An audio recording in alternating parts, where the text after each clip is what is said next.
I just feel as though when this team is 100% and the way we've been feeling as a team in the unit recently, I think we can pull it off in 6.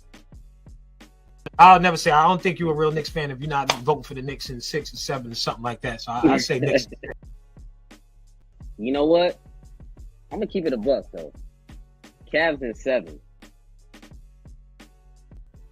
Knicks fans, y'all not gonna like me for this, man. But Joshua, get ready to delete his square. I don't want. You know what I'm saying? I might have to pull him. I think Cavs in 6, man. Knicks family, welcome back to the God of Knicks podcast. Let's go. Knicks in 5. Knicks in 5, baby. Knicks in 5. Knicks in 5, man. We finished it in Cleveland.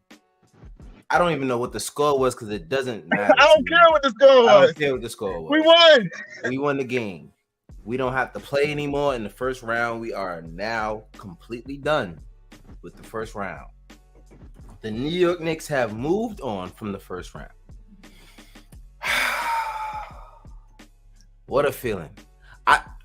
Listen, I watched it from home. Joe was at 40-40, so I'm sure Joe's feeling a little bit more of the nerves than I am right now because just being around all those Knicks fans, I guarantee you, just was a crazy experience. So how was it over there, man? Tell me how was it? Bruh, it was the single most amazing Knicks experience ever, like that I've had in my life, man, in my 38 years. Like, it's crazy too, because when they cut it to 8, right? Yeah. They cut it to 8, and you know, I'm kind of looking around at some of the Knicks fans around me. And, you know, you can see the nervous energy start to bubble up a little bit. Uh-huh. So I just had to hit him with one of my favorite Joeisms. Joeism. I looked at him, I said, this is what a road game looks like, y'all. That's it. Facts. You hit him What with a road the facts. game looks like. We just gotta regroup, come out the timeout, regroup. And that's exactly what we did, man.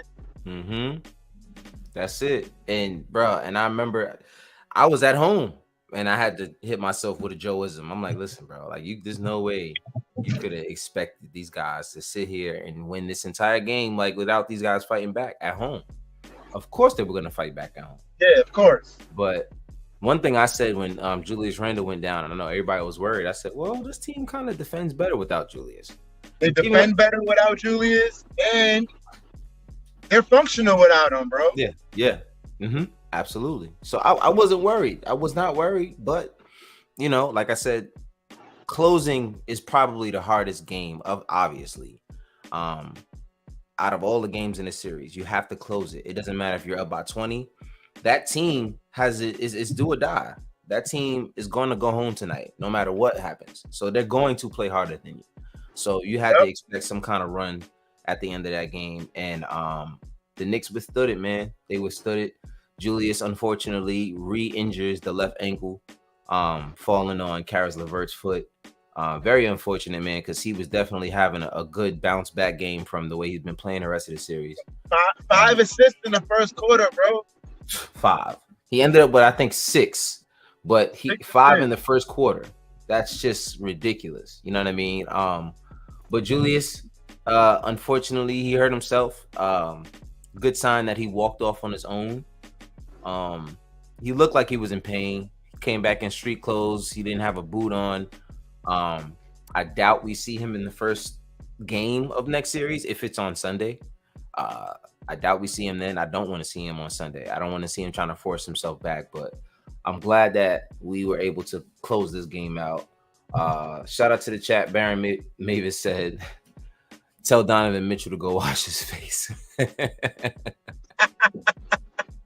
Yeah, I'm not gonna lie. He looked like he was about to cry after the last game. I was like, dude, it's over. He's going home. Listen, shout out to Jalen Brunson for back-to-back years on 2 different sides of the country sending Donovan Mitchell packing. Yes, sir. Yes, sir. He didn't care. He said, listen, I don't care where we at. We can do this over on the West Coast. Jalen said, "Run it back, run it back." Run it back, run it back. I got you. I got your number. Whatever you want, bro. I got you. And he delivered, man. It's these guys, RJ Barrett, man. Knicks fans owe that man, that young man. The non-guy, baby. Let's go. I owe him an apology, bro. My man has been balling the past 3 games. Finished out the series with a strong game. Doing it when it matters. I mean, is there any numbers to even talk about? Like, who cares about the numbers of this game? It's funny you say that. Can I just be like very frank with the audience? I don't know nothing about no numbers tonight. I don't remember no moments. Yeah. Your moment was 40-40. That's your only moment. I literally I'm usually the type of person that, like, you know, I'm taking notes. Like, I remember certain moments and I don't remember nothing. It was all a whirlwind. All I know is we won, yo. Bro, it's a surreal feeling. These guys, I mean, okay. For shits and giggles, let's just run through the numbers because I know. Honestly, this is your show, bro, because I don't know shit. Listen, fortunately, I mean, I ain't gonna expect you to see the numbers on the screen because I don't want you crashing. Drop safe, my guy. So I'll just read off the numbers real quick before we even get into just the feeling and the energy of what's going on right now. RJ Barrett, 21 points, 7 to 13 from the field, 2 or 4 from 3. Actually, I could put it on the screen for everyone else who's watching along with us. Jose Garcia is in the chat. He says, "Who invited the drunk guy?" I only had 3 drinks, Jose. I'm better than that, bro. I'm better than that. Listen, he's not every show. We got a different drunk guys. Either Dre, the last time, and now it's you. But, hey man, it's a guard up next train. Let's keep it going. That's facts. That's facts. Hold on. Who else is in the chat? Shout out to the chat. If y'all here, hit that like button for us real quick. Hit that like button. My boy Ralph says, "Let's go. Let's go, man. Let's go. Let's get it." RJ hit 3. Oh, he said RJ hit 3s today. That's what Jose said. RJ hit 3s today, just in general. Like, thank God. You know what I'm saying? Thank God. You actually did something. Sleep Tune. What's going on, Cuzzo? Of course. No year goes unanswered. You know how that is. No year goes unanswered. That is, you know what I'm saying? IP Star says bacon, egg, and cheese for the whole city. You heard? That's it. Yes, sir. The whole city is getting a bacon, egg, and cheese. On Aki. Tell Aki, yo, let me get I don't even, hold on, no, IP. I don't like the way you spelled that. Everybody know bacon, egg, and cheese is one word. Yeah, you put too many spaces in there, Wavy. You put way too many spaces, bro. That's one word, man. Word. And I don't eat bacon, egg, and cheese. Nah. I don't eat no bacon, egg, and cheese. I eat bacon, egg, and cheese. Bacon, egg, and cheese, bro. Let me get that. You know what I'm saying? On the roll. Stop playing with me. What my man Barron said, Mitchell Robinson is a black hole, but the most, without a doubt, the most important player in this series. I don't care what nobody says. In my opinion, Mitchell Robinson single-handedly changed the direction in Mitch, this entire series. Mitch was an absolute animal, bro. Animal. Like, I was looking at the people around me and they was all just like, yo, they have nothing for him, bro. Nothing. There's 2 guys down there and they had nothing for him. Have you ever seen a more dominant performance from a guy who is not a scorer? In his first playoff appearance? In his first, like, just absolutely took over, bro. Crazy. My man Jesse, shout out Jesse. He says, "Yo, Spidey, don't you wish you came to the Knicks?" Don't you wish you came to the Knicks? That's good shit, man. I know 7th Avenue is crazy right now, bro. They had to have shut it down by now. I know it's shut down. Yo, dead ass, bro. If I was alone, if I wasn't with wifey, I might have walked over there, yo. Nah, bro, you might have not made it back. Not until you probably would have been Saturday morning. You'd have been walking back in the crib, bro. That would have been a zoo down there. It's crazy, right? Do you remember what it was like when we won one game in the playoffs 2 years ago? I remember, bro. I remember. One game in the playoffs. Could you imagine what it looks like? Oh my god. We'll see the videos. I'm afraid, bro. You know the videos is coming, bro. I guarantee you the videos are coming. The videos are coming. I don't know who's gonna post the videos because CP the franchise was at 40-40 with me. Yeah. So I don't know who was out there, but somebody gonna post. There's a whole bunch of Knicks content creators out there. Shout out to all the Knicks content creators out there. Absolutely. You know that there's some dudes out there. What's the name's probably out there, no? Who? Now I don't know, maybe because it was an away game, so I'm not really sure. That's true, but I mean, no, it doesn't matter. They're still gonna be out there by the Garden. They still. If they're not out there, they somewhere, bro. They somewhere in the city going nuts. They are there because they were at every bar in the city anyway, so they all flooded the I was streets together. surprised when I came outside 40-40, it was bad subdued. Like everybody was gone. Yeah, it was quite fun. Wow, that's crazy. That's crazy. Mark Bogue says, "Congratulations on the victory tonight over the Cavaliers, 106-95, and advance to the next round." Let's go, man. Jalen Brunson said it. He said it. His first interview. What was it? I think it was media day. He said playoffs. Anything other than that is a failure. You know what I mean? And here we are, man. And exactly RJ Barrett said we're gonna shock the world. We're gonna shock, and he definitely did. He said we're gonna shock the world. So let's keep this shit going, y'all. Mm-hmm. That's it. Barron says, how does Mark Cuban feel right now? Ooh. That's a mixed bag. I'm sure he's feeling a whole lot. Mark Cuban is somewhere right now crying in his pillow. He's somewhere. He gotta be. Oh boy. You gotta be kicking yourself after that, bro. I want to wring that pillow out and wring it into a cup. I want to know what billionaire tears taste like. You'd be able to provide the entire Mavericks roster with those tears right there, bro. Guarantee you. Izzy says, what's going on, my guy? He's peace and abundance to you. Of course, my brother. Ralph says, LeBron voice, Cleveland, this is for you. I'm crying. I am crying. That's messed up. Cleveland, this is for you. Yes, that was for Cleveland, bro. Where's CIA at, y'all? I need CIA tonight. Oh, he gonna pop up. Oh my God, guess who's here, Joe? King. I don't like the smile on this nigga. Yeah.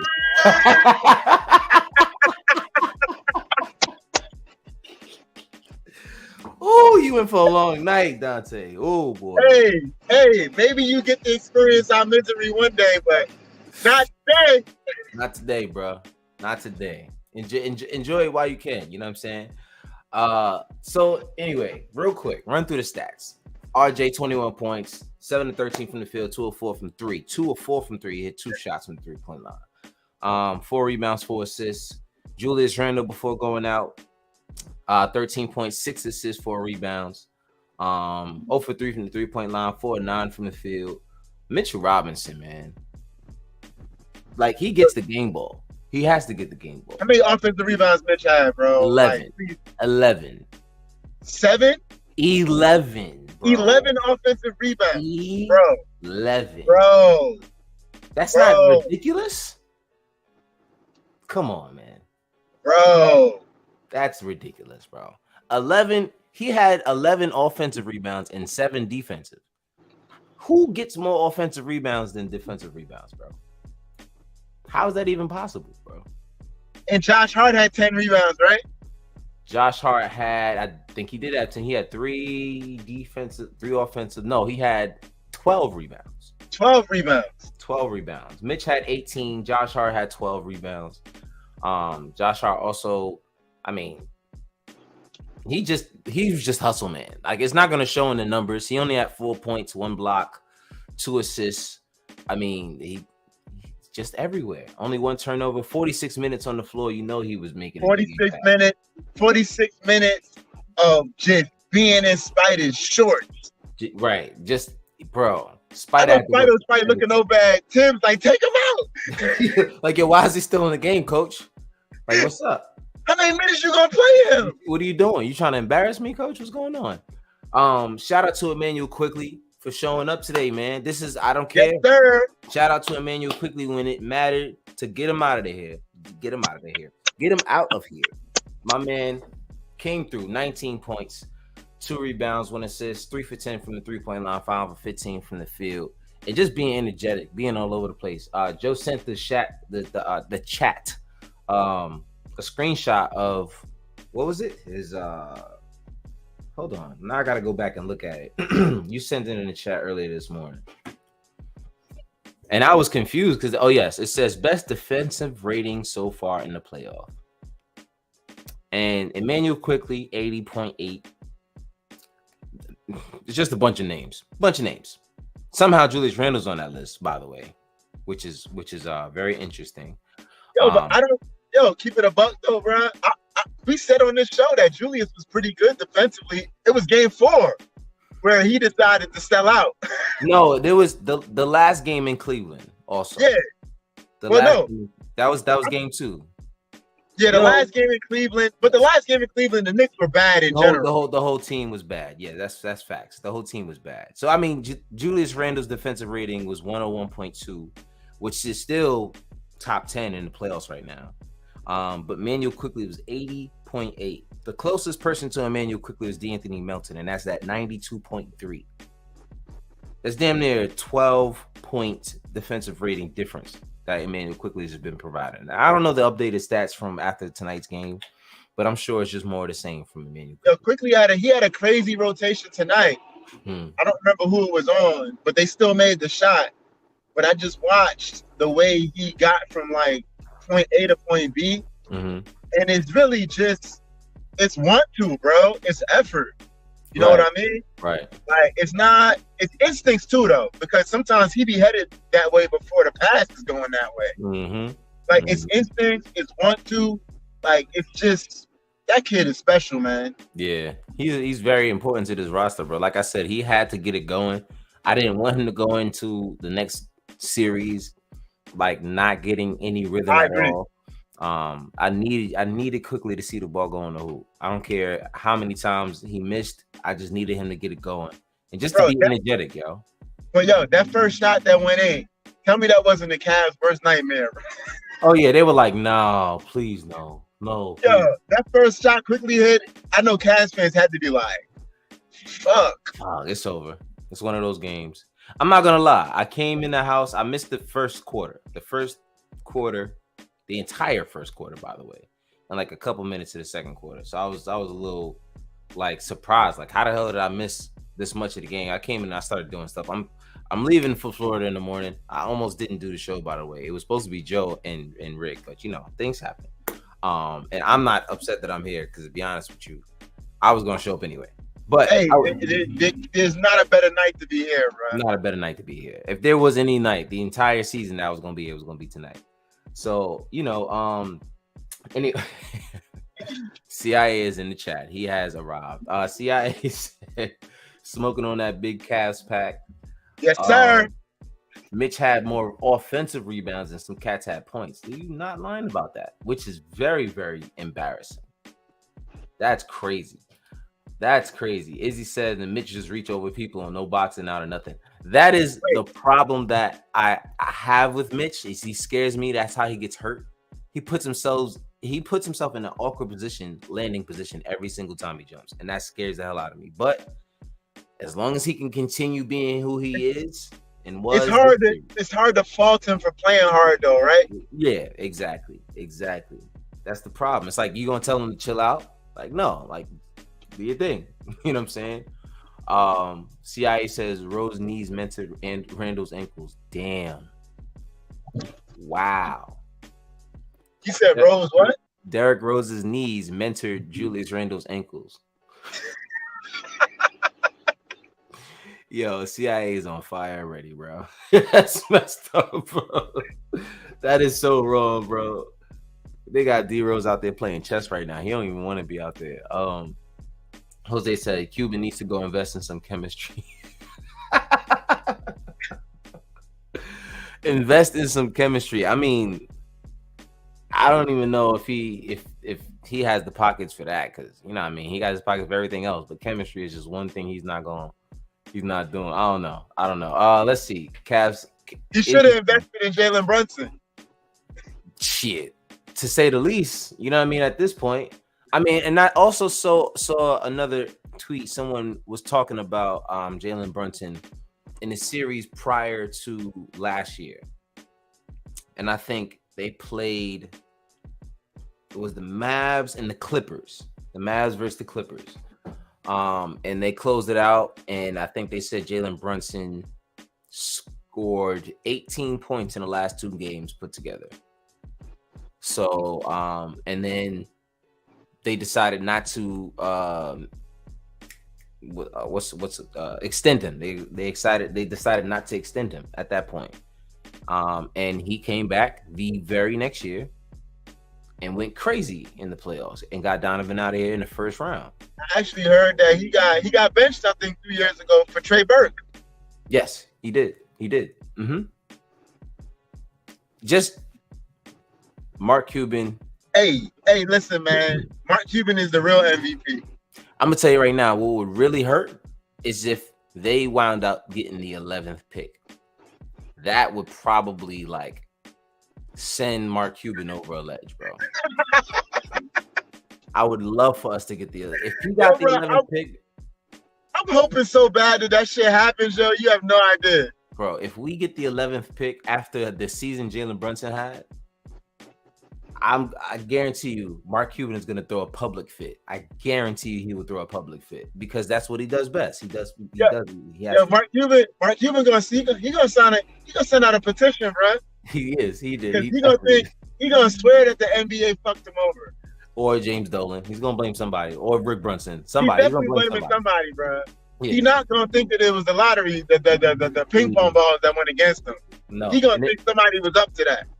Somebody did that. Somebody did that to me. Because that man he did everything to make sure that pick landed in the top 10. Let me see. Izzy says 15% chance for us to win a title now. Look, one step at a time, y'all. We still got 2 other series to win in the East before we even talk about finals. So I don't want to talk about no finals. I want to talk about the winner of Miami, Milwaukee. That's all I'm talking about. Same way I didn't want to talk about the second round until we beat these guys tonight. I don't want to. Let's not get ahead of ourselves. Jimmy Butler just went nuclear the other night. So Miami's still scary, yo. Especially if we don't have 30. And this is speaking of, and this is my issue. Now, Milwaukee right now is leading Miami 69-63 at the half. And I'm okay with that because Miami is leading this series 3-1. And even though I want Miami to win this series, I want Milwaukee to win this game. We need them to extend this shit. We need y'all to make this go 7. I don't care which way it goes. Actually, at that point, by the time it goes 7, I really don't care which of the 2 we see, but I would obviously much rather see Miami. I was just telling Wifey that when we left 40-40 that I hope that series get extended as far as it could go. It needs to go to 7, bro. Even if it goes to 1 more game and it goes to 6 and Miami can pull it out and then we see them on Tuesday. I would rather that because that gives Julius a good amount of time to just get comfortable on that foot. You know what I mean? That's if Miami wins tonight, we play them Sunday. It's not much of a break. You know what I mean? I kind of want Julius to have a few more days. If he misses the first game, which I fully expect Julius to miss the first game of the next series, even if it goes 7, I think they should just ease him back into it, especially the way that he was playing this series, being, hobbled a little bit.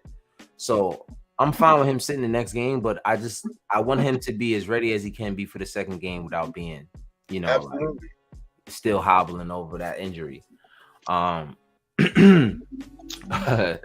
CIA says Brunson was slapboxing on defense.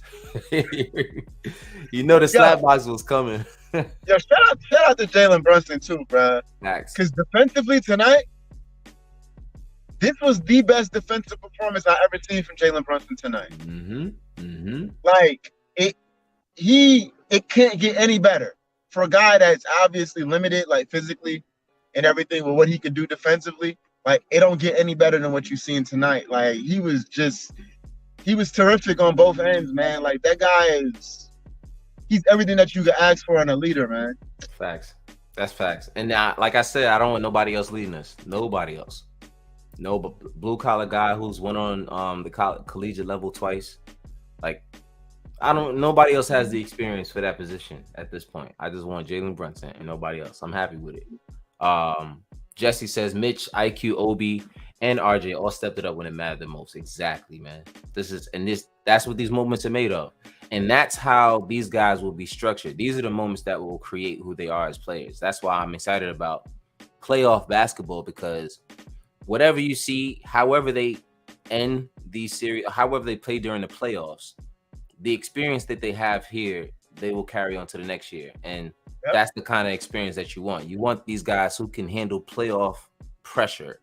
Was not saying that to you. You know what I'm saying? In regular season games. Because if you got these guys that can handle pressure in regular season games, I mean, that's how you get the better record, the 50. This experience is invaluable, man. Facts. Like, you can't put a number on this experience. You can't measure this experience. Like, this experience is everything.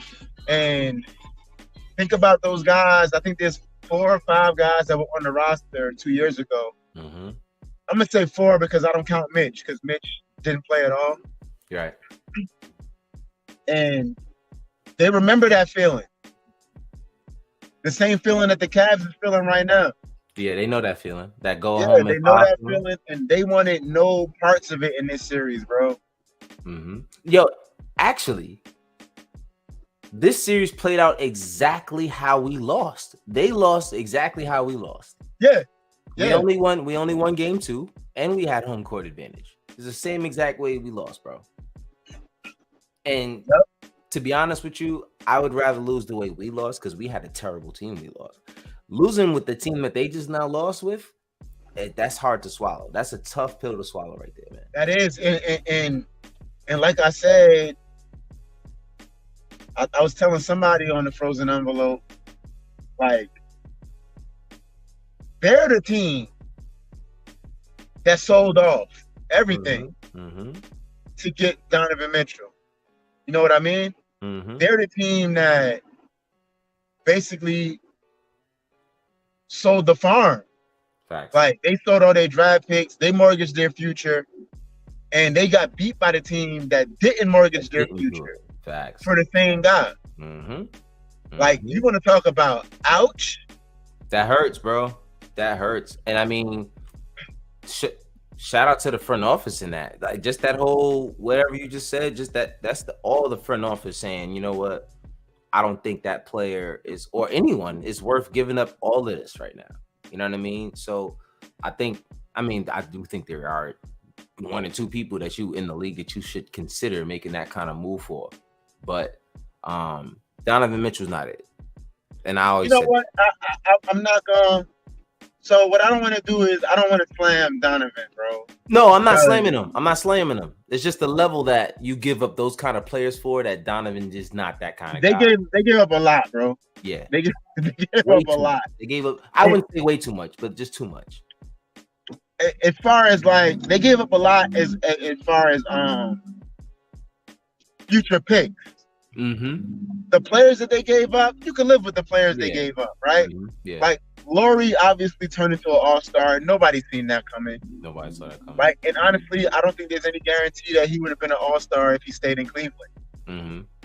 And what's his name? Doesn't look bad over there. Sexton, like you just said. Yeah. What was you saying about Sexton? Sexton was Donovan Mitchell is basically the same player upgraded. Yeah. So you got stronger there, right? You stayed small in the backcourt. You got actually a little bit smaller, I think, in the backcourt by making that deal. But yeah, I feel like by way of players, they didn't give up too much. But the amount of draft capital they gave up, man, like all of the picks and the swaps, and it was a lot. It's a lot, bro. Jose says Julius showed up in the first quarter. Mobley looked scared of Julius. Yeah, I mean, and that's That's how he should have been playing all series. Mobley has nothing for Julius. I don't know. That's why last game I was so frustrated when Julius is taking these step back threes. Mobley can't guard you in the paint, bro. When he took the step back over when he had Jetty Osman on him, I was like, yeah, I don't think Julius is right physically, man. There's no way he was right physically. Because usually the Julius we know, he sees that matchup, his eyes light up, bro. Yep. You seen tonight, I think they had Jetty on him at one point, and he went right at him. Yeah.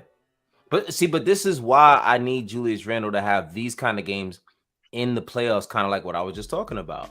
If you have these games in the playoffs, you don't worry about these kind of games happening throughout the season because you know who he can be. You know what I mean?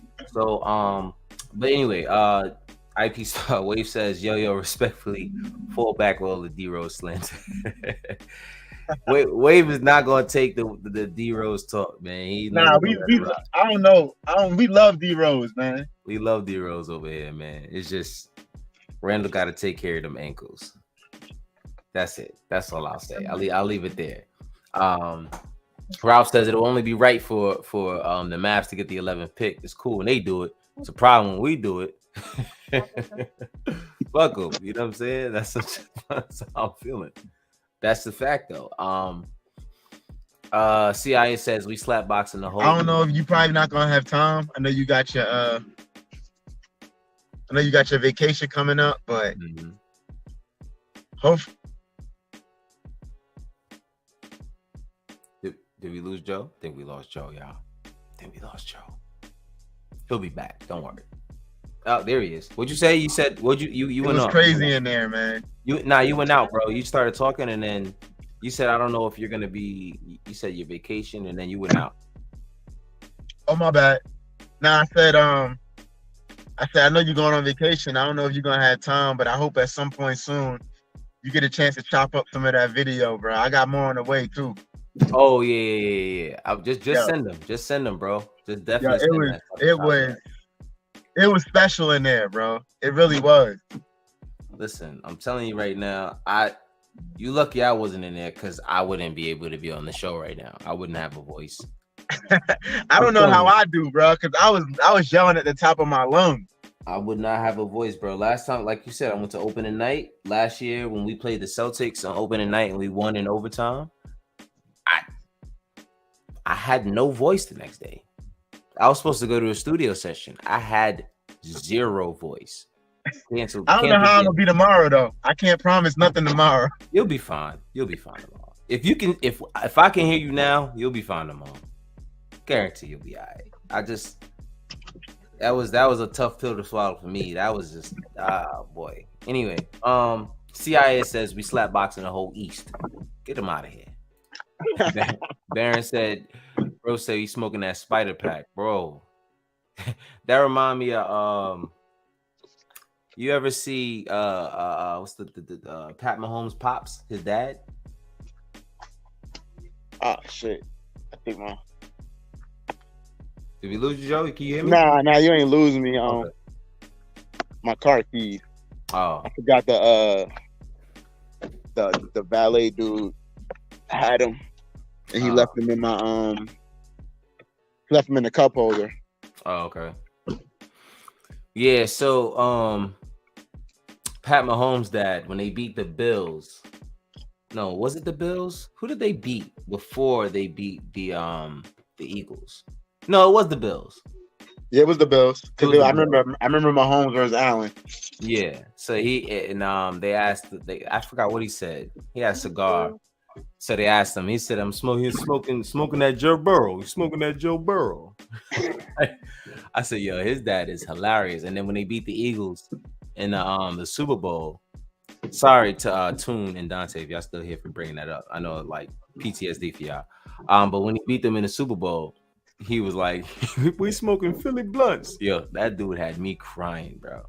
He is like one of the funniest athlete fathers in the world. Mr. Last Laugh said, I told y'all Knicks in 5. All right, so anyone who's watched the last 2-3 shows He has come on every show, and this is my brother, by the way. My boy Taj, this is my brother. Every show he came on and said Cavs in 6, Cavs in 7. But the night that the Knicks win, he gonna come into I told y'all Knicks in 5. Listen, all I'm gonna say is I love you, bro. Stop the cap. Love you, bro. You know what I'm saying? I just relax, okay? Take it easy. Anyway, let's see. Let's get down this chat. Let's get this down this chat. JB took a loose ball from Allen. I did see that. Jalen was just a dog today. Obi 12 points in 20 minutes. Huge. That was huge. Obi was just windmills. Like, man, y'all telling me that Obi can't produce with in the absence of Julius Randle? You're bugging. I'm sorry. I know. I ain't switched yet. I was telling wifey how just unbothered Obi is by the moment. Mm-hmm. I was about to say y'all haven't mentioned him. He was good. Yeah, Obi was. We haven't mentioned Obi. We haven't really mentioned anybody. We just been. The ones with we ain't been talking about the game at all. At all. We didn't mention that. Let's. The other one was the him. So where is Obi stats? Yeah. Oh, here's quickly. She's talking about quickly. Oh, quickly. Yeah. Wait, no, we talked about quickly, right? We talked a little bit about quickly though. Yeah, we talked a little about him. Yeah. 19. Oddly, quickly was the only one with plus minus today, which is weird. Obi Toppin, just to throw it out there, 5 out of 10 from the field, 2 of 4 from 3. He's been knocking that 3-point shot down, which I love. What is this? 2 rebounds, 1 assist, 1 steal, only 1 turnover, for 12 points for Obi Toppin in 21 minutes. Obi Toppin out here getting 20 minutes in the playoffs and being productive, y'all. Yo, tonight we gotta almost take Obi and Julius and make them one person, and we got 25 points. Yeah, absolutely. From the power forward position. Mm-hmm. And like I said, people can easily say, well, Obi only played 21 minutes because Julius didn't play. Well, okay, cool. It doesn't matter to me because when Obi played, he was productive in his minutes. That's just what we asked you to do. Hey, what I always say, bro, like this team, it's everybody, bro. Mm-hmm. It's everybody. On any given night, man, you don't know who it's going to be. That's what's made this team special all year. That's why I've been saying all year, another Joeism, I've been saying that everybody matters. Mm-hmm. Yep. Everybody matters, and everybody's where they're supposed to be. And when they get moved from wherever they are, they still produce. Facts. Because that's what pros do. And this team is a bunch of pros. Yep. We smoking Donnie Blunts tonight. Donnie Blunt. My man Donnie. IP Star say we smoking Donnie Blunts. Yo, it's a rough night for Donnie, bro. Yo, I feel bad because Donovan Mitchell at the end of the last game, they interviewed him in the locker room, and the guy looked like he was literally just finished wiping tears. It like he was having a rough time, bro. It looked like he was in tears, bro. Like either he was in tears or he was about to be in tears. Either or, one of the two happened for sure. I'm gonna stop short of saying he was in tears. Let's just say that he wasn't. It looked like he was in distress. It looked like he wasn't having a good night. He wasn't having a good night at all. He definitely wasn't having a good night, and he did that. He did that in the Garden, man. Like, that's gotta hurt. You're from New York. That's got to hurt. You know what I mean? And I just want to say, now that we're talking about him, I don't want to talk about him for too long because he ain't a Knick. Facts. But class act, yo. Yeah, facts. I just need to point that out. Like, class act, says all the right things. Mm-hmm. Doesn't make excuses, takes accountability. Mm-hmm. Like, I mean, if he was a Knick, it would have been a Knick.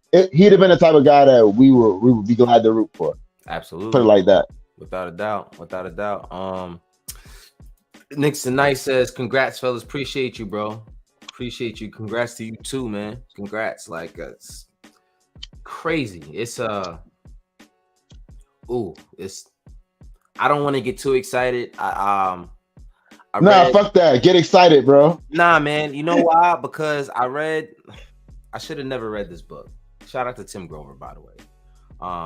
Who I don't know personally, but Tim Grover, who anyone doesn't know, he was the guy who trained Michael Jordan and Kobe Bryant and D Wade and other guys. But one of his main things is I think one of his books that he wrote was called Winning. And one of the things he said about winning was you can't celebrate winning for too long, you know what I mean? Because you can get lost in it and then never see another win again. He's like, it's always about getting to the top of the mountain, you celebrate, and you put your book bag right back on and go right back down to get to the next mountain. Yep. And that's, to me, that screams Jalen Brunson. That's just his personality. And I don't want to get overly excited. Like I said, I don't want to sit here and celebrate too much. I can make all kinds of crazy takes. But this team can beat anybody, is all I'm going to say, on any given night. Not to say we can win a championship, not to say that we're going to go to this conference finals. This team can beat anyone on any given night, and that's all that matters right now, because we just have to make sure that every night we play, we win. That's it. Mm-hmm. That's it. So, personally, I'm above the moon right now, bro. I'm a little. It's kind of crazy. It's kind of crazy how this game went down and just how they played at home in a shutout game. JB Bickerstaff knows how to talk a hell of a game. I'm a little questionable about how much he has control over that locker room. He talked more than he coached. He talks a whole lot more than he coaches. He has all the right answers, and they come out and they don't look anything like he talks about. So, yo, you want to know something though, man? I said it. I don't know if you caught my live the other day, but it was yesterday morning actually, and I said that I don't know what the Cavs' next adjustment is. Like, it seems like they were out of answers. You know, and I also came back and said that the only thing that I was maybe a little bit worried about, and to me that was more of an aberration than anything else, and we seen it tonight, it was definitely an aberration, was the Knicks defense, specifically Julius, against the pick and roll in the third quarter of game 4. I was looking at that and I'm like, could this be something that the Cavs might have found, you know what I mean, that they could exploit? Right. But I looked at that and I thought to myself, like, that's more effort and that's more, I guess, execution defensively. Facts. Than anything else. That's not something that, like, I didn't look at it as something that, like, the Cavs could take advantage of this. Because the Knicks, when they're engaged and when they're locked in, there's really not. Brunson is kind of the only guy, kind of. There's really nobody who you could just easily exploit. You know what I mean? Mm-hmm. Like, when Julius is locked in, Julius is an above average defender. You know what I mean? Yes. Like, and Jalen tonight, like, we seen Jalen tonight. Jalen was clearly locked in tonight defensively. And he didn't look like a guy that you could exploit at all. Right. Yeah. Like, it doesn't matter who he was guarding. Like, Jalen was not. He was not. And that was what I was saying from the beginning of assigning him. He can't defend anybody. He's trash. I said, yo, most of Jalen's problem on defense is things he can't control. Like his size. He can't control his size. I've never seen him be a terrible defensive player on the effort side of things. He's always doing what he has to do. A few plays here and there, he might give you a little bit more of a lane than you should, which happens. You know what I mean? Like, sometimes when you're guarding, sometimes these guys are the best ball handlers on the floor that he's guarding more often than not. So you're not going to be perfect defensively on these guys unless you're a great defender. If we're being honest, how many point guards in this league are lockdown defenders? There's very few. I mean, Drew Holiday and probably Marcus Smart. And it pretty much stops there. Everybody else is good Davion Mitchell. Yeah, Davion Mitchell, and then that's it. I was thinking starters, but yeah, Davion Mitchell. Like the buck basically stops there, bro. Like it's 2 or 3 guys. That's it. And everybody else is like good at their peak, potentially very good if they like actually like De'Aaron Fox, for example. If De'Aaron Fox actually locks in, terrific defender. Facts. But I feel like guys that kind of carry their offense, like Julius, for example, guys that carry a lot of load on offense, it's hard for them to be great on every possession defensively, man. Like Drew Holiday could focus on being a great defender because Giannis is carrying the offense. Yeah. I mean, shit, Giannis and a lot of times Giannis and Brook Lopez, which is crazy. Just one. Can you see this? Did this pop up on the screen? Yes, it did. Yes, it did. You can see it, right? Oh no, I don't see nothing. Nothing popped up, huh? What is going on here? There it is. There it is. Talk to me, fellas. What y'all got? All right. Let it rock. He's a star player. He showed that last year in the playoffs. He showed that this whole season. And, he's continuing to show it, continuing to prove people wrong. And none of us in that locker room or in that front office or coaching staff is surprised with how he's playing. Man, you're an all-star. You're all-star, but what is it about his game that makes him? He is very composed. He's never rushed, never rattled. Very poised. He's able to get his own shot and also get other guys involved. And he's able to just control the game, and that's what you want as a point guard. And then you guys see in late game situations, he will take over the game, knock down big free throws. He does all those kind of things. So that's what you want as a point guard. That's what you want as a leader. That's what you want. One of the stars on the team, and he does it on a nightly basis. Man, like that's the kind of leader we have, bro. And you got the guy giving them props as if he's not like the other most important guy on the team 99% of the time.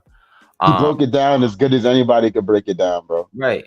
Like, I couldn't change a word at all, man. Yo, Evie said, hashtag give Julius grace. Give what? Give Julius grace. Give Julius grace. He needs a lot. I mean, but we, I don't know about what other people are saying. I feel like, especially me, I've been leading the charge on giving Julius all the grace, bro. Because I mean, I think highly of him. Yeah. With all of the nonsense, all of the, you know how he loses it sometimes. Yeah. I've been the number one person saying, we got to just let this guy rock because facts. He's part of the fabric. He's woven into the fabric of this turnaround, bro. You know what I mean? What they're doing is monumental, and that pressure isn't since. I know, babe. Can we do the show? Yeah, I'm just saying.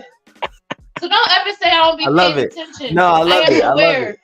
It's just not my thing. Listen, you can't expect her to be. You can't expect her to be at 40-40 with you around all them Knicks fans. Yo, and bro, not absorb any of that shit, bro. Yo, bro, I'm about to. Yo, send her the link, yo. They heard me. Oh my god.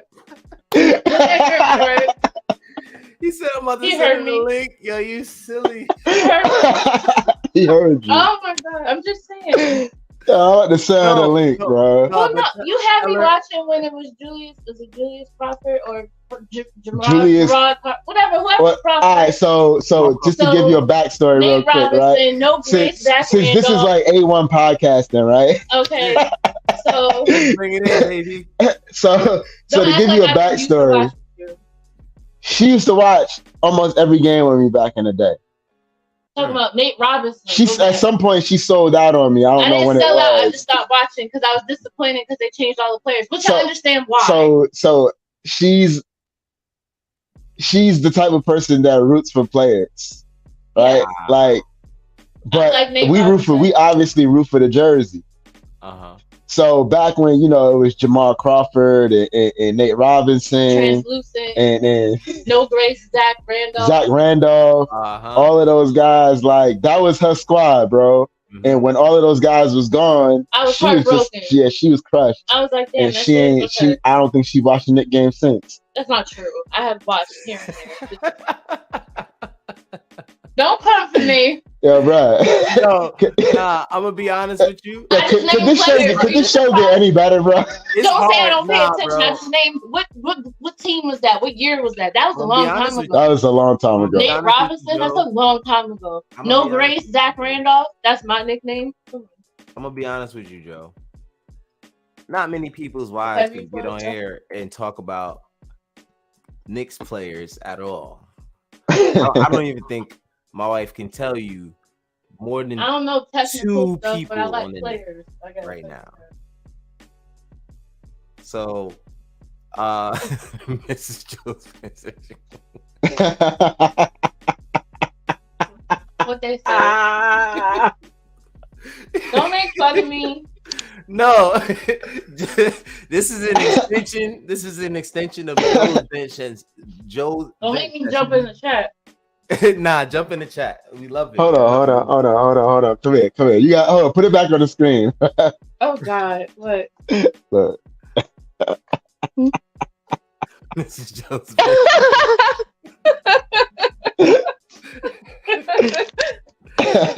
Yo, this is good stuff. This is good stuff. So, this the chat. Let's see what the chat is talking about. He said, CIA says, I'm gonna make a crazy take. Knicks and foe. I don't know who we playing, but I like the energy. You know what I'm saying? That's absolutely what I'm saying. I love the energy. Jose says they threw Josh and IQ, then he had to deal with Mitch. He was frustrated. I think that we were talking about the Spider trade at that point. Yeah. Nope, we weren't, because he said Josh. Josh was there at that point. Izzy says, so JB celebration is a gladiator mask. That's what they saying, yeah. Is that the real definition, you think, or that's just what they're putting out there? I don't know. Like, so there was a soccer player who, after every goal, he did that same celebration. And according to what's out there, that celebration derived from some gladiator shit. So okay, we just going. But that's his look. He won't tell us. He won't tell us what it's about. So we just rocking with that for now. If Jalen Brunson's not telling us, I'm going to assume that that's not what it means. But did you hear when they asked him? Yeah, and did you see his apology? He literally said, "Don't worry about it." Yeah, he said, "Don't worry about it," and then he had to come back. It was Lisa Salters he was talking to. I think he came back and apologized. He said, "I understand how that could have come out." Basically, I basically saying like I didn't mean it that way. Yeah, we know, but if you know what type of dude he is, he didn't mean no malice. He didn't mean that, especially if you know Jalen Brunson. Jalen Brunson's like literally like your son's best friend that you call your son. Like he's one of those kind of guys. Like exactly, he's one of those dudes. So Jose says Tibbs won't get out coached. I would, man. It's like a tale of two seasons in a way. You know what I mean? Like just 3 months ago, we were talking about getting rid of Tibbs. Like, not we, by the way. But Knicks fans, we're talking about getting rid of Tibbs. Like, I don't know how this is. Man, I'm just excited, bro. Like this, I'm at a loss for words. There's just a whole lot going on with the squad that no one at the beginning of the year would have expected at all. You know what I'm saying? That's just me. RJ 25, 10 and 6. He's the anchor. Did he have 25, 10 and 6? Nah, that might have been game 4. That might have been. No, I don't even think that was game 4. Game 4, he only had 3. He had 21, 4 and 4. You scared me, Jose. Oh boy. But keeping it honest, it's just RJ's been He's been amazing, man. He said a little WD-40. What did he say? Damn. Now I missed it. It's for Julius ankles. Oh, yes. Julius needs some damn grease for them ankles. And then Ralph said a little WD-40. He don't need all kinds of something. He needs. Yeah, I don't know where Jose got 25, 10, and 4 from, but yo, CIA said JV celebration is his signature. Oh, he talking about Julius, not RJ. Oh, okay. Oh, yeah, Julius 6 on the season. Yeah, on the season, 25, 10. And 6. Right. Did he average 6 assists though? No, I think this year was 4 assists. It's 4, yeah. Yeah, it was 4 assists, 25, 10, and 4. But listen, man. I'm not here to talk about the game because honestly, we won the entire series. We held our tongues all series long because we didn't want to get ahead of ourselves. We don't want to sit here and talk as if we knew we were gonna win and then come back. You know, like I'm good.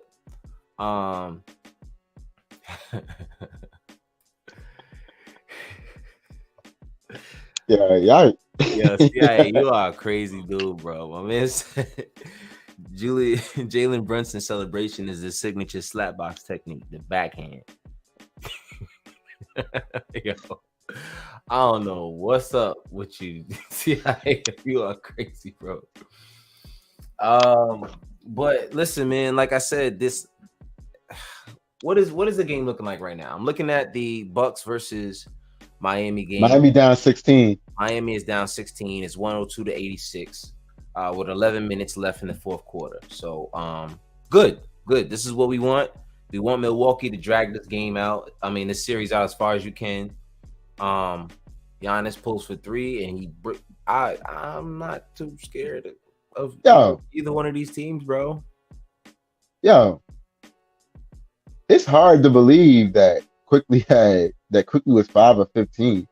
Yeah, it didn't look good. It didn't seem like it. It seemed like, you know why I think though? I felt like a lot of his shots were like timely.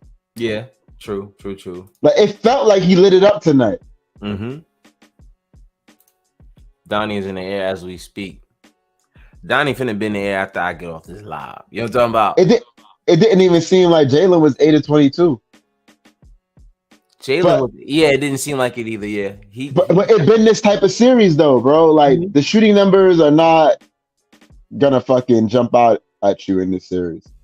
My man said, Jose says, I don't think Miami is winning that series. I mean, I wouldn't be surprised. I don't even at this point just go 7. I don't care who wins. Yeah, Miami got 3 chances to win 1, bro. They better not lose that series. Not with all that energy that Jimmy Butler invested in that last game. You know what? If the Bucks win this series, that means that it wins 7.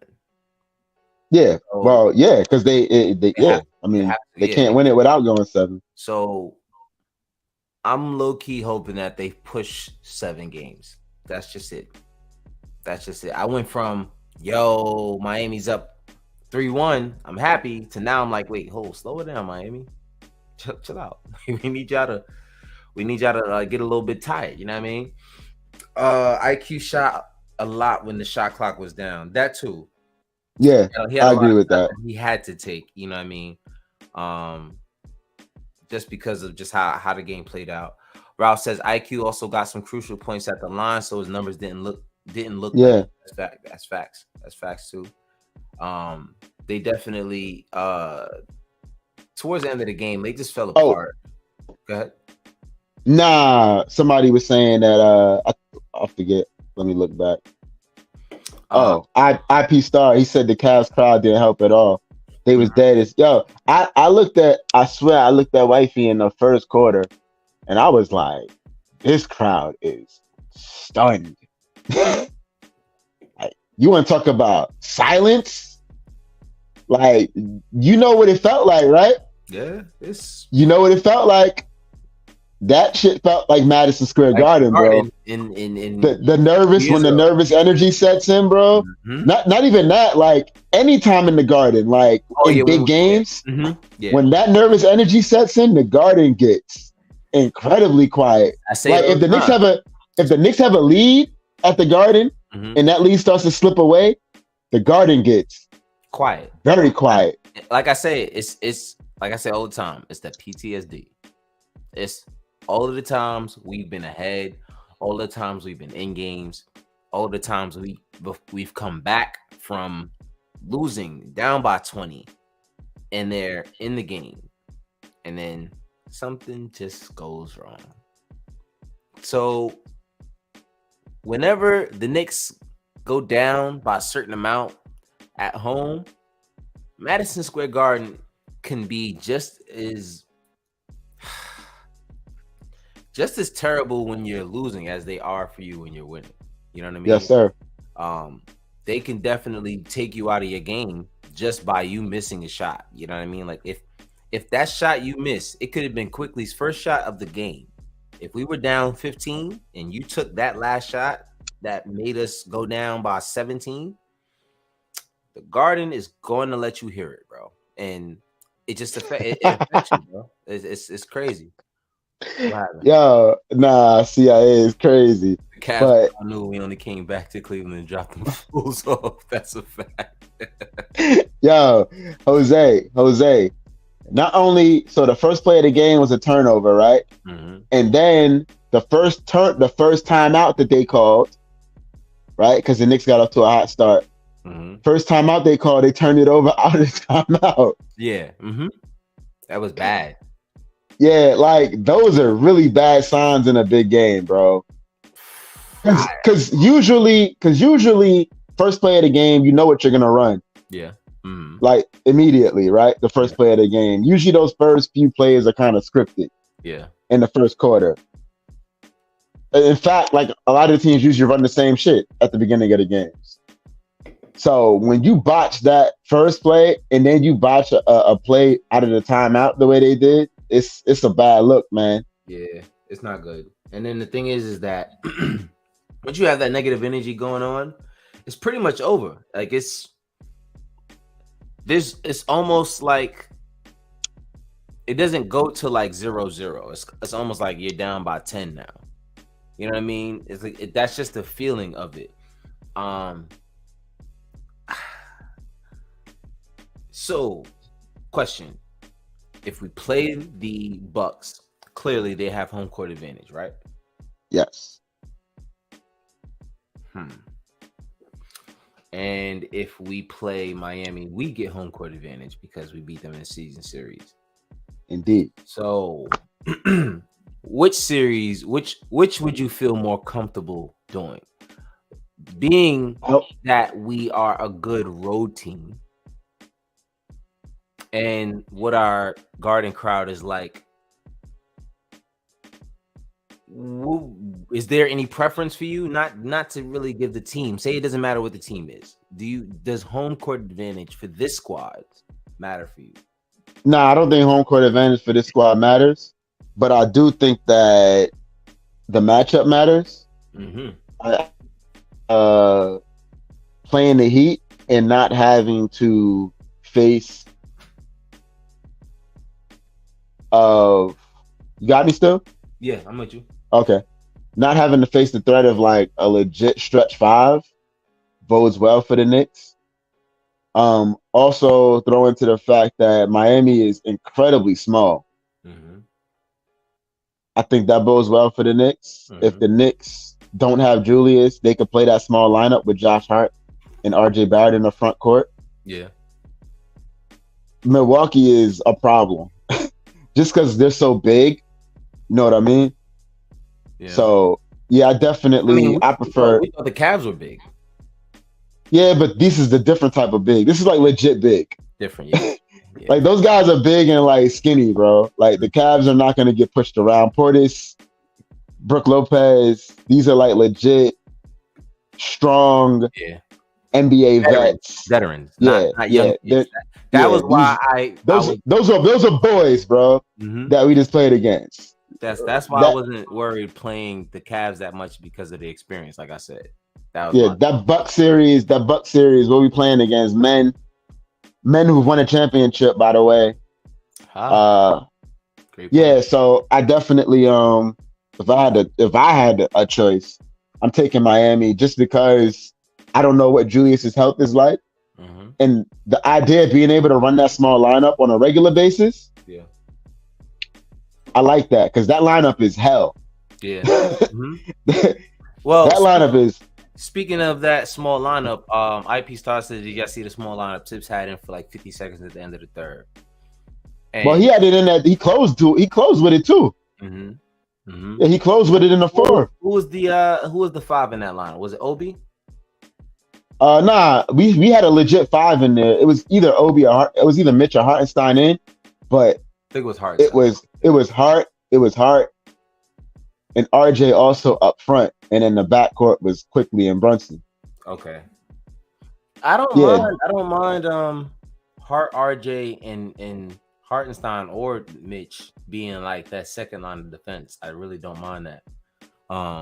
They've shown that they can handle it, especially two of the best, one of the best backcourts in the NBA, if you ask me. If we're being honest, like Darius Garland and Donovan Mitchell were one of the best backcourts in the NBA. Oh, with McBride. Oh, yeah, I seen that too. I think he brought McBride in with like 30 seconds left or something like that to play defense. Play defense on the last possession. Yeah, I seen that lineup too, IP. Mm-hmm. But that was really just some offense defense shit. Okay, yeah. The small lineup I'm referring to though is the one we just talked about with Barrett and Hart up front with whoever insert center, and then Quickly and Brunson in the backcourt. Like we seen that lineup against Miami last time we played them. Yeah, you know what I mean. And that lineup is a lot to deal with on both ends. Yeah, that's the thing about it is because it's hard to defend depending on the matchup. You could run that, and that's another thing for me. That's why I would like to play Miami because we could run that lineup a lot. Well, that was what I was about to say. I would rather play Miami because with the Bucks, I can see Mitch getting lost trying to guard a stretch five, and then now Tibbs can't play him, and that's the worst thing because that is the worst thing. Is Mitchell Robinson? He is the heart and soul to how we defend. Quickly himself. I'm sure you heard the interview with Jonathan Macri and Fred Katz earlier today, and Fred Katz was talking about how he talked with Quickly, and Quickly was saying how he defends the way he defends because he knows Mitchell Robinson. He got Mitch behind him, and it allows him to play and scramble on defense a little bit better because he knows he doesn't have to worry about getting to the paint. Mitch is there already, and Hartenstein. Yeah. So that's something that we need Mitch. We need Mitch. I don't care what anybody says.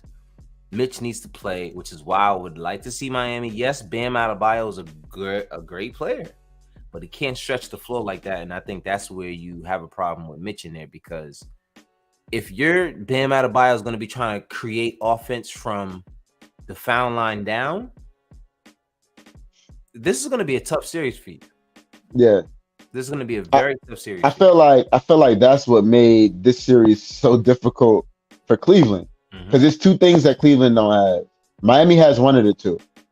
Cleveland don't have a big wing that was really like threatening, like Karis LeVert, a little bit threatening, but not like scary. You know what I mean? Yeah. And they didn't have a stretch five, and those are the two things that you could kind of exploit the Knicks with because. I mean, when you talk about the wings that we're throwing out there, like Josh Hart is terrific. He plays bigger than what he is. But I mean, Jimmy is a legit 6'7" and just a monster. You know what I mean? And he's gonna be being guarded by Grimes and Hart, guys that he's a little bit bigger than. And Cleveland didn't really have that. I'm not gonna lie. Not just because of his actual physical capabilities on defense. I feel like Josh Hart is smart enough to guard Jimmy for a whole series and do a pretty good job. Oh, listen, if we got Josh Hart, and the only reason I say we need both is because this guy just draws so many fouls. Who, Grimes? Yeah. If we got Josh Hart and Jimmy, and Hart, I feel good about guarding Jimmy Yeah. I mean, we seen that one game, and I'm not reading too much into this, but Quentin Grimes was all over Jimmy Butler in that one game. Remember that game he had 8 points? Yep. Like Jimmy just couldn't get a shot. So And yeah, then- I feel good about those two guys. And then the next game, Jimmy had a great game because it was the first time he played us with Josh Hart, and he had a pretty good game. And then the last time we played them, Josh Hart was like, "All right, bro, got you. I know exactly how to play you now." And I don't know how well Jimmy did, but he didn't play good. I'll tell you that. He definitely didn't play good. Nah, he didn't have a great game. Like if you ask me what makes Jimmy special is he's like the star version of a Josh Hart. He's the guy that sacrifices himself on every play. He's gonna hustle, grab the boards. He's literally to me just the star version of Josh Hart. Two-way player who's gonna give his body up no matter what to make sure that his team has an opportunity to get the ball. And I think they match well. I think the intensity it matches well. Offensively, defensively, they I mean, clearly you're not worrying about Josh Hart on the offense. But when it comes to Jimmy Butler, it's I think Josh Hart knows how to play Jimmy. And as long as he can keep himself out of foul trouble, I think he's gonna be fine. But we don't put the cart before the horse. Miami has to beat the Milwaukee Bucks first, and right now they're still down. They do. They're still down to the to the Milwaukee Bucks. Jose Garcia, because the Knicks aren't small. The Cavs are actually small. The Cavs are tall, but they ain't big.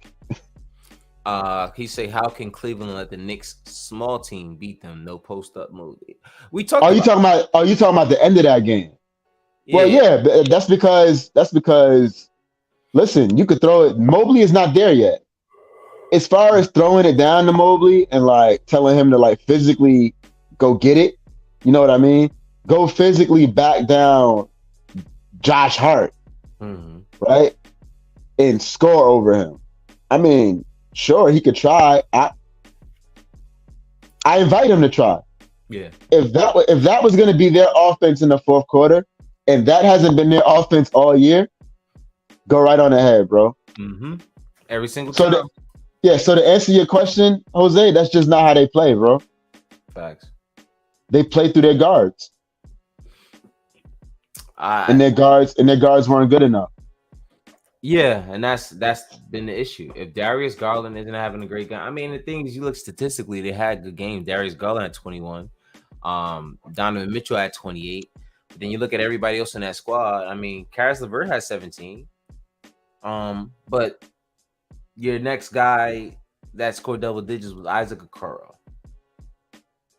If Isaac Okoro has more points than Evan Mobley in any given game, then you're losing that game. I don't care who you played. Isaac Okoro scoring 10 points, by the way, should not have more points than Evan Mobley. That's atrocious to me. To me, the best player on the court for them, the two best players on the court for them was LeVert and Okoro, if you ask me. I mean, LeVert, to me, is LeVert. It was definitely LeVert. This series would have been swept. It would have been a sweep if it wasn't for LeVert. You look at Donovan Mitchell, I mean, 28 points, but on 26 shots. 11 to 26? Yeah, I mean, that looks a lot like game one, where he had 38 points on 30 shots. And you can easily take the highlights of this game and make him look like he played a great, you really can. But he was 3 for 12 from 3. Like, that's a lot of missed shots from 3. And a lot of them he didn't have to take. I think Donovan is still in this mode where he feels like he has to take the big shot all the time. And he doesn't have to take the big shot. Donovan can score 2 every single time and make every game that he's in a game. But if you're going to try to win every game with a 3, it's not going to work, bro. Hey, listen, bro, I can't say it enough. This is how they played all year. Like, their offense was based on their two guards being elite pull-up jump shooters. I gave you the numbers before the series. I Yes. think it was Donovan Mitchell was 39% on pull-up threes, and Darius Garland was like 46% on pull-up threes this season. Wow. like their offense was based on their guards shooting pull-up threes, their guards coming off of pick and rolls and setting up their bigs, and their defense was basically based on their guards and whoever their wing was overplaying everything on the perimeter, and they had two big guys behind them to back up any mistakes that they made. Yep. And the Knicks neutralized all of that shit. Yeah, they shut all that shit down. They said, all right, cool story. We got you. Say no more. Because you could overplay all of that and you could scramble on defense, all of that shit that they like to do.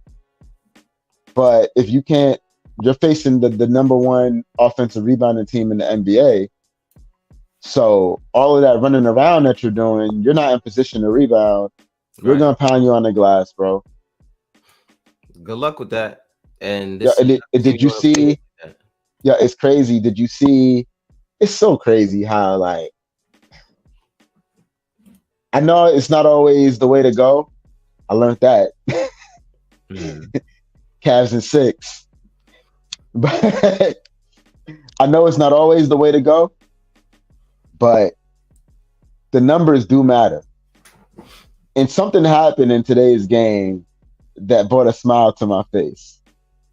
So at one point, I don't remember when it was. I want to say it was the third quarter. They went to Evan Mobley at center lineup. Right. I don't know if you know, but the Evan Mobley at the 5 lineup for Cleveland, they're like the worst defensive rebounding team in the NBA. Evan Mobley plays the 5. Bro. And immediately, bro, the Knicks' first possession, Knicks miss a shot, offensive rebound, Mitch misses the shot, offensive rebound, Mitch misses, offensive rebound, Mitch, and he's at the free throw line. That's just crazy. And I said to the guy that was sitting next to me, I was like, this is the lineup that the Knicks need to feast on the glass, because this lineup right here is terrible. They can't rebound. It's the worst lineup in the NBA, defensive rebounding. And soon as that possession happened, almost instantly, the dude turned to me and looked at me like, wow. I was like, I told you, bro, this lineup doesn't rebound. The only time Evan Mobley at the 5 lineup rebounded this season for Cleveland was when Dean Wade was at the 4. And Dean Wade he didn't play this series really. For the most part, he had a few minutes here and there. And a lot of that had to do with, from what I understand, he's not fully healthy. Oh, thank God, because he pissed me off during the season. Yeah, he's kind of a pain in the ass. Yeah. Listen, man, here's to hoping that Julius has enough time to rest himself and get back to 100% as soon as he possibly can. Here's to Jalen Brunson getting some rest. I mean, all you gotta do is watch the Knicks play and see that Jalen Brunson probably throws his body around more than anyone outside of Josh Hart. He needs a rest. Josh Hart needs a rest. RJ Barrett will be fine. But shout out to RJ Barrett for just being a pro, man. Stepping up, bro. Stepping up. And it matters, man. I mean, he's been here before, and I said it last time we were in the playoffs. So can I call out something that I hate? Hold on. I said it last time we were in the playoffs. I said RJ needs these moments, because everyone was asking, you're gonna play the Hawks in the first round. What's more important, getting a lottery pick or playing someone in the first round and getting knocked out in the first round, and then you guys, you only played in the first round and didn't go anywhere. And I said, I'll take that first round exit every single day, because what it does is it teaches you guys how much you don't like losing. Yeah, 100%. It teaches you, and certain people that resonates with more than others. And RJ Barrett is the kind of guy that it resonates with a lot. Yep. The first thing he said when he was drafted and he talked to Stephen A. Smith, he said, "I'm built for this." He might not be the there's one thing you can never, ever, ever say about RJ that you can say about a lot of other guys in this roster is that you don't got to worry about him up here. And you don't got to worry about him behind his chest either. Ever. I don't care what his game looks like on the court. You never got to worry about him getting too heated and losing his mind and not staying focused. And you never got to worry about him not playing with his heart. That's never anything you got to worry about. Big time pro, cares about all the right things. Mm-hmm. I mean, years old. Yeah, he's 22 years old. And like, I don't know, man. I just believe you got to look. Oh, this play. Oh my God. How is that not a flagrant, bro? I almost lost my damn mind in here because I'm watching it and he goes up, he gets fouled, and he jumps up, and I'm like, RJ, relax. Wasn't that serious? Then when you seen the replay. When I saw the replay, I said, oh, hell no. How is that? How is he at the free throw line taking regular free throws right now? That they should be reviewing this at this very moment. You guys should be reviewing this. There should be no reason why that's not a flagrant. This guy hit him. Not only was it not a basketball play, he didn't even swipe down at the ball. He just swiped. When do you see? How often in the NBA do you see somebody get hit up over the shoulders and they don't even look at it, bro? They didn't even go to video and look at it. They just let it rock. Yo, did they look at when he fouled Julius? Yeah, they looked at it. They called it flagrant. They did. Okay. They definitely did. They did. To me, I feel like because Jared Allen is such a good guy, like certain guys just don't. I guarantee if that's Draymond, he's in trouble. He might get tossed out. You know what I'm saying? He's at least getting a flagrant one. He's at least getting a flagrant one. They're not even looking at the replay. Facts. Yeah, it's just flagrant one. Draymond, I know what you were trying to do on that play. And that's my thing. Like, I feel like because it was Jared Allen, they was like, he didn't mean it. And it just kept I gotta call out something I hate, bro. Talk about it. And I don't know if they listening. I dropped the link. I don't know if they listening, but I'm in a group chat with my homies, you know what I mean? And you know, they big time RJ bashers, which is fine. Because RJ deserves a lot of the bashing that he be getting from them. Mm-hmm. Now, my one boy is a Bulls fan. He's not a Knicks fan at all. And my other boy is a Knicks fan. He's not an RJ fan at all. This is what bothers me, y'all. And I love y'all guys, I swear. Why did I not hear nothing positive about RJ in the chat today? What? Eat crow? Why would they do that? That ain't right, guys. Come on now. Come on, guys. I know you guys a long time, man. My one boy, I know you 24 years, man. Be better, bro. Be better, man. That's all I got. What did you expect, man? Like, people are only talking about the Knicks when they do bad. That's the only time people talk, non-Knicks fans talk about the Knicks. This is the only time. Like, it's the only time it's fun. It's no fun talking about the Knicks when they're playing well. Outside of our fan base, nobody's having fun talking about the Knicks. Because this is uncharacteristic of us. Why are we playing good? Why do we have a point guard that knows how to be a leader? Like, why is RJ Barrett stepping up in big moments? I don't know, man. That shit is eating at me a little bit, Cat. Because I ain't hear nothing, bro. I didn't hear nothing last game. All I heard last game was, or was it last game? Which game? Yeah, game 4 was the matinee game. All I heard was, yeah, it was a good team effort. Like, no props, no respect. Like, my thing is, bro, you can't just. And when I say we talk about piling on, they pile on, bro. Mm-hmm. You can't just pile on the way that you pile on. right? When you talk about this kid, and then when he has 3 consecutive outstanding playoff games, outstanding, just crickets and act like it didn't happen, man. That's not right, bro.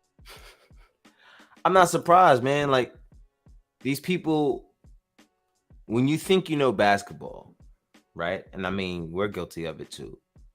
When you think you know basketball and you say something that is a bit of an overreaction, you gotta stand by it, even if you're wrong. The shit I've seen, yo, in the chat, RJ's a bust, bro. Come on, he stinks. I've seen worse, bro. I've seen so much worse. It's sad.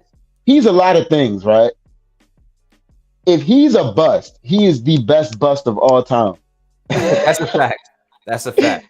Pause. Yeah, pause. By the way, pause. Nah, he's the best bust of all time, including sex. Yeah, that's crazy. That is crazy. Hey, what's my man name? Zuckerberg. Don't give us the boot, Mark. Oh, Mark hated it. I hope you didn't hear that. Anyway, get on my nerves. Real quick. Oh man, yeah. This is just some good RJ material for you while we get this is fun, yeah. While we get up out of here, man. The kid has just been a lot better, man. Like, look at that, just nasty, bro. That was just smooth. Like, he's just at this point just being ready for the moment. Just being ready for the moment. He knows that Julius is having a tough time. Step up. That's it. Just step up. Like I said the other game, how many times, how many people are going to be talking about getting rid of RJ now? Like, how many people are still going to want to get rid of RJ? So, you know why it's hard to talk about getting rid of him when you see performances like this? Why is that? Because as a New York sports fan, we've seen guys wilt under the pressure in New York. You know what I mean? Yes. And this kid is unaffected by it. No, and it's hard to find guys who can play here. I mean, like you said on draft night, I'm built for this. My man literally said, I am built for this. Like, that is just all that matters to me, because a lot of guys who have way more talent than RJ aren't built for this. You know what I mean? And I think, and I'm not just talking about Madison Square Garden or the Knicks franchise, just to be an NBA player and to withstand all this shit we've been talking about RJ for the past 4 years. You know what I mean? Like, it takes a certain player to be built for that kind of shit and still develop. Knowing his weaknesses. Everybody knows RJ's weaknesses. And what has everyone done about it at this point? What has anyone in the league done about RJ's weaknesses? So, if at this point RJ is his only, the only person that can stop RJ is RJ, he's showing me that I don't have to worry about that, because RJ controls RJ. There's a bunch of guys older than RJ that don't control themselves. So this is probably one of those guys you just want to let just blossom, man. Just relax. It's not always gonna be pretty. He's stiff. He only goes left. I'll take it. Where's Zion right now? Bro, as a Yankees fan, and I don't know if there's any Yankees fans in this chat, but if there is, y'all know exactly what I'm talking about. How many great players come through here and shit the bed because they just couldn't deal with the pressure in New York? Randy Johnson. Mm-hmm. You know what I mean? Wow. That's one guy who just stands out to me like a sore thumb, because as soon as he left, he was fine again. Mm-hmm. Mm-hmm. It's the pressure in New York, man. If you want to think, if you're a Mets fan, think about Jason Bay, another guy who was a monster. Came to New York, nothing. Like, there's a lot of guys who have come through here and did not deal with this, man. The way that this kid has dealt with it. Yeah. There's a lot of kids. You know, you think about, if you're a Yankee fan, you remember a name, Ian Kennedy. Ian Kennedy was a prospect, a pitching prospect for the Yankees who got called up and didn't have much success. And one of the lines he had on his way out was basically that every pitch in New York matters. Facts. Almost as if to say, though, it wasn't like he was just saying it. He almost said it as a complaint, just to put it into context. Yeah, of course. Yeah. He almost said it as a complaint, like every pitch is a big deal. You know what I mean? So there's some guys that can't get it done here. This kid is now proving.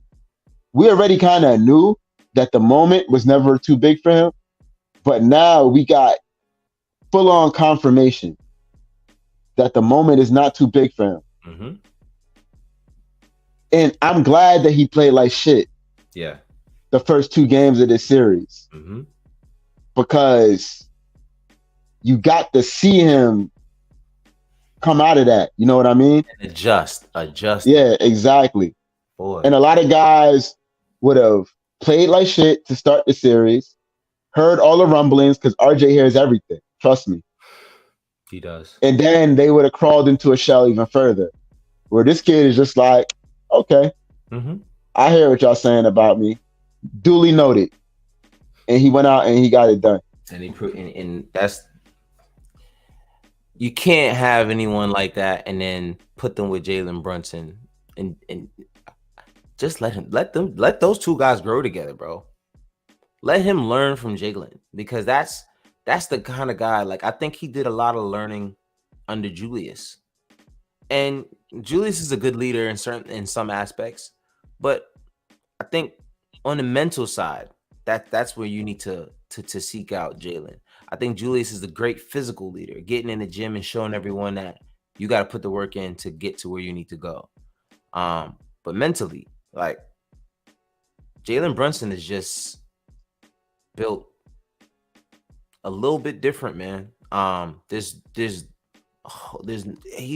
no quit in that guy at all. He's clearly always been the most undersized. He wasn't always the fastest. He couldn't always create his own shot the way, and that none of that matters to him. It never mattered. So to me, Bucks up 2 with the ball, bro. Bucks up 2 with the ball. I'm watching. 14. Are you watching? Okay. I'm just looking. I'm looking at the game cast. Yeah, I'm watching. Bucks up 2 with the ball. 16 seconds left. They're probably gonna play the fouling game. This game won't be over for another 5 minutes. Oh my God, they threw the ball in the backcourt and they can't foul Drew Holiday. 14 seconds left on the clock. So we really need Milwaukee Bucks to win this game tonight. Please, y'all. Just do us one favor. But anyway, like I was saying, I need RJ to stick with Jalen. Watch how he leads. Watch how he doesn't get rattled. And just watch how he takes games serious. Watch how he takes situations serious. And I think he'll be fine. RJ is a very, very, very smart player. He's inexperienced. He doesn't always make the wisest decisions with the ball, but he's a kid that I think will be fine in a little while, man. That's just my point of view on it. Up 4. Yeah, Drew hit both free throws. Up 4 with 10 seconds to go, and Gabe Vincent hits a 3. It's a 1-point game. 8 seconds left. The goddamn Heat, bro.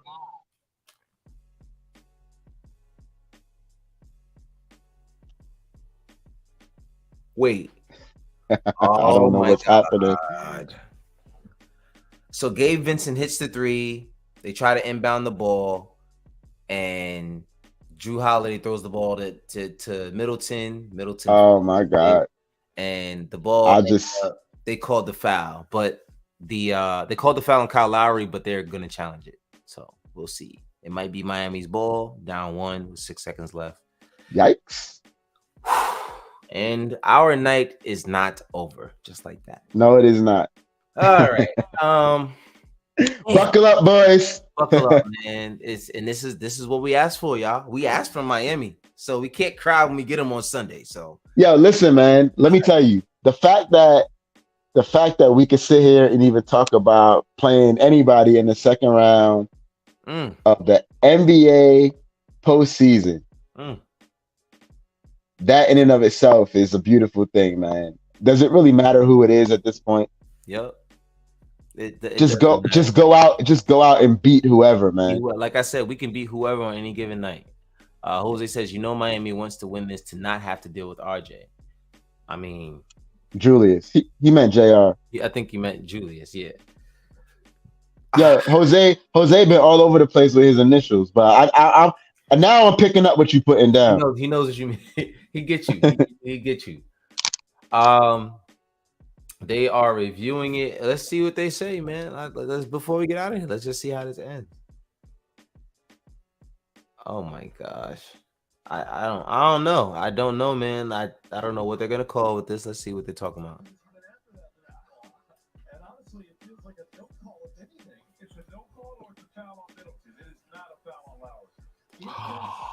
Challenge is successful. Wow. I heard it. Get the hell out of here. Wow. What a defensive play by Kyle Lowry, man. By getting that steal and picking up the foul on Middleton. Wow. They're in the bonus too, right? Is Lowry at the line? Hold on. Jump it up. Oh, jump it up. Okay. So they don't have the ball. They still have to get the ball. And they have 6 seconds. There was I guess they're saying there was no imminent possession. Yeah, there was no possession at that time. Got it. Look, and Eric Spoelstra's running over here and talking about he had the ball. Yeah, but after the foul, or yo, Gucci is hilarious, bro. Gucci is, and when I say Gucci, I don't know his name, but he's the ref that looks like Gucci. You talking about the referee? Yeah, I know you're talking about. Because he said he ran up to him. Eric Spoelstra ran up to him and said he had the ball, and so he said something, and then he points, and then like he almost hits the guy. So the guy's like, but if you remember, that's the same ref who was telling Tibbs to relax when he was trying to yell at him, and he was trying to report if it was a flagrant foul or whatever. Let's see what happens here. Yeah, you know what? I can't wait to watch after this. Hold on, what's this? Bam Adebayo, Brook Lopez jumping it up. Giannis gets it and throws it away.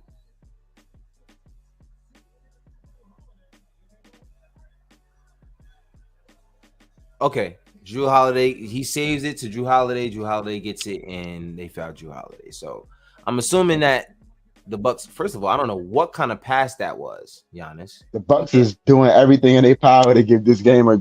Seriously? It sounds like Giannis literally threw the ball out of bounds, and if it wasn't for Middleton jumping out of bounds to save it, it wouldn't be their ball right now. Giannis almost gave the game away just now. And then Drew Holiday misses a free throw. Yo, what are they doing right now, yo? What is going on? Oh my God. What is going on? All right, okay. Come on, Drew. If Drew's smart, he misses this one. Keep it real with you. 2 seconds left. I'm missing that one bad and letting it go in the air for about 1 second before anyone can grab it and call timeout. This way you grab it and you got 0.8 seconds left to make a play. That's me, but he made the second one. Now they're up 2 with 2 seconds left, and they're gonna. They got it. They call a timeout. Okay. And they're gonna advance the ball. I don't think that was. I'm sorry, y'all. I think actually that's what it looked like. That's what Chris Middleton was saying in the huddle just now. Oh my goodness, man. Listen, shout out to you guys that are still here watching. I don't even know why we're here live still. We could probably do this backstage. To be honest with you. Nah, we rocking, bro. We rocking with the fans. The only reason why we're here is because we need to know if we will be playing the Miami Heat on Sunday. Yeah, you're absolutely right, Jose. Giannis did not want the ball. He didn't want it. he was not trying to. He was not trying to go to the line. Yeah, he wanted no parts of that. He didn't want to go to the line. Oh my gosh! And I mean, at this point, you know, Drew Holiday made 1 or 2. We're probably better off just going to the line, Giannis. He trusted Drew more than he trusted himself. And he trusts himself. That's scary. Knicks in 5. Wow, man, that just sounds crazy to say. And shout out to State. State's been yelling Knicks in 5 for a long time. So shout out to the homie. Shout out to the homie, man. And hey, sun shines on a dog's ass every now and then, State. Every now and then. All right, so it is Miami ball. 2.1 seconds left. I don't like the way I'm feeling right now.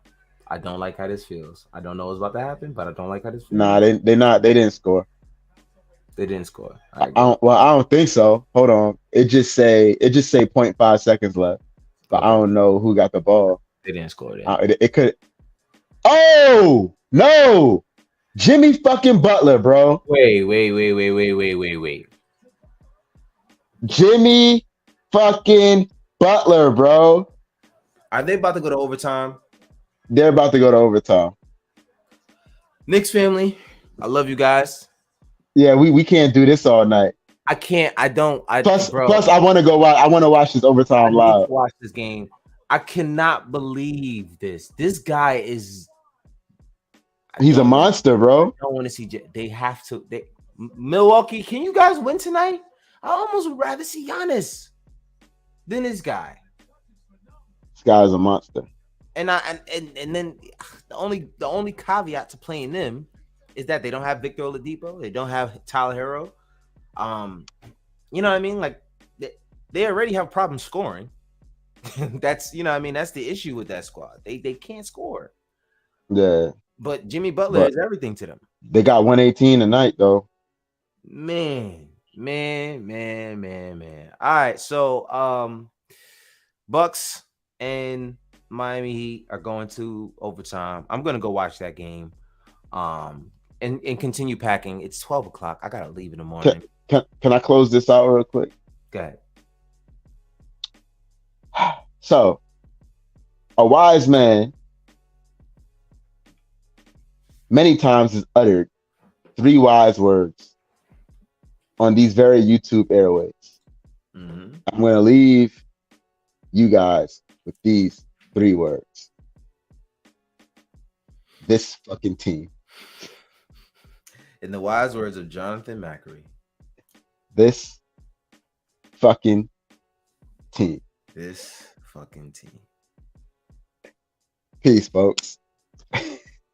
Orange and blue skies, y'all. Until next time, I would love you guys to have a great one. And hopefully we won't be playing Miami on Sunday. Hopefully we're playing them on Tuesday. You guys have a great one. Until next time, peace.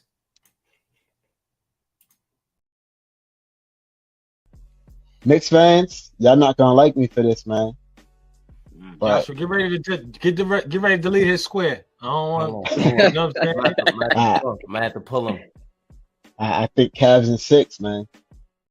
You know what? I'm gonna keep it a buck though. Cavs in 7.